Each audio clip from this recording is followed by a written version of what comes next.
Celebramos nuestra libertad, familia, esa que hemos recibido en Cristo, que nos dio su gracia para salvarnos, que nos dio la fe para librarnos de toda enfermedad, de toda dolencia, y que aparte de eso, al resucitar de entre los muertos, rompió con la maldición del pecado, con la condenación, con la culpabilidad, con el desequilibrio, con la ruina, con las limitaciones, con todo tipo de condicionalidad. Nos ha dado su palabra y por esa palabra nosotros podemos vivir en libertad. Libertad para nuestra mente, para que nosotros con la idea de Dios acerca de la vida, acerca de la eternidad, podamos vivir y podamos caminar la senda correcta y no esa senda equivocada que nos lleva a golpes, que nos lleva al error, que nos lleva a repetir incluso errores del pasado en nuestro presente y así estropear nuestro futuro.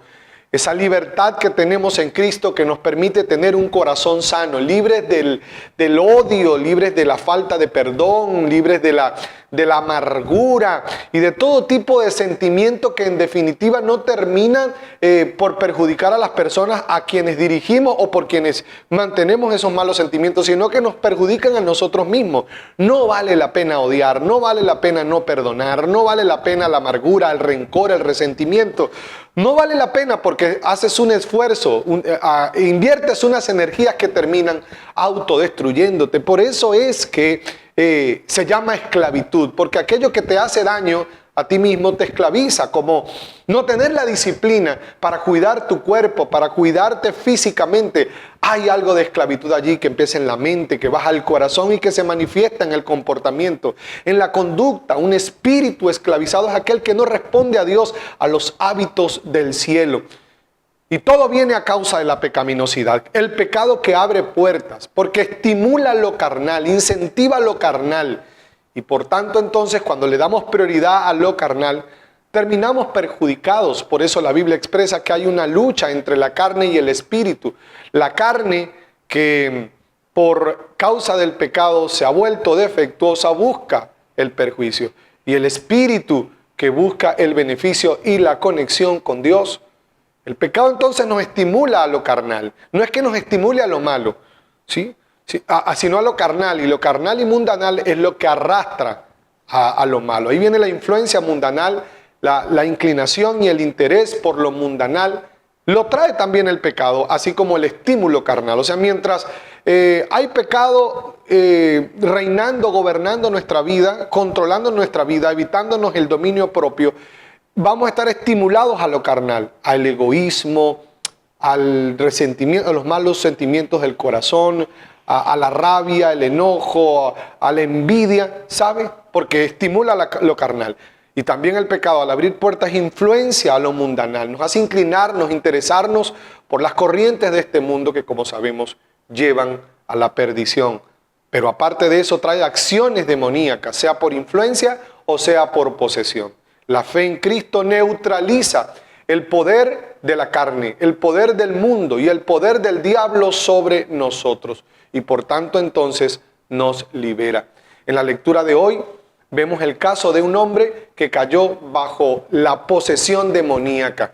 Una posesión que comienza por lo carnal, que se amplifica por las influencias o las acciones mundanales y que luego en un estado postrero, en un estado de postración, se cae por la influencia o por la posesión demoníaca, que cualquiera puede caer, porque los demonios actúan es porque se les abre la puerta, porque se les llama. Cuando una persona practica la brujería o crea la suerte o cree este tipo de cosas del mundo, está llamando la atención de los demonios. ¿Sí? Este hombre se describe que no tenía control de sí, que se hacía daño y que vivía en una muy mala condición. Una persona influenciada por los demonios o posesionada por los demonios no tiene control de sí. Lo controlan los deseos carnales, lo controla el sistema mundanal, lo controlan los demonios, ¿sí?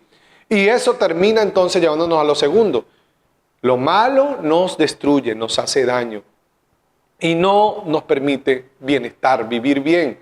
Este hombre vivía en una muy mala condición, dice que vivía en los sepulcros, que se hacía daño, que trataban de atarlo, pero manifestaba una fuerza sobrenatural, que bueno, al final era un perjuicio para él y para todos los que estaban alrededor, que le tenían miedo. Pero él tuvo un encuentro con Jesús. creo que tuvo un encuentro con la misericordia de Dios que libera. Y al tener ese encuentro, hermoso encuentro, entonces recuperó el dominio propio, la templanza. Eso se llama libertad. Cuando tú tienes dominio propio, cuando tú tienes disciplina, quiere decir que tienes libertad. Entonces, en lugar de hacerse daño, comenzó a tener autoestima, a tener autovalor. Recuerda que debemos amar al prójimo como nos amamos a nosotros mismos. Entonces, una persona que odia, que no perdona, que guarda rencor, que tiene malos sentimientos, se autodestruye, no tiene autoestima, no se valora.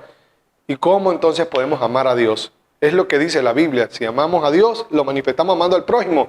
Y amamos al prójimo si podemos amarnos a nosotros mismos. Y nos amamos a nosotros mismos si somos libres y tenemos esa libertad en Cristo. Por tanto, entonces, mejoró su condición de vida como mejora también nuestra condición de vida. Él, ahora liberado, debía usar, como debemos hacerlo nosotros, y seguir este bonito ejemplo, su experiencia de liberación para darle testimonio a otros del poder que tiene Dios para liberar. Dios te ha liberado a ti. Vive esa libertad con la fe, que es el antídoto cuando pecamos, que es la medicina cuando pecamos, que nos permite mantener la libertad. Y da testimonio de esa vida libre, de esa vida disciplinada, de esa vida de dominio propio, de esa vida que agrada a Dios. Bendiciones, mi amada familia. Se les ama.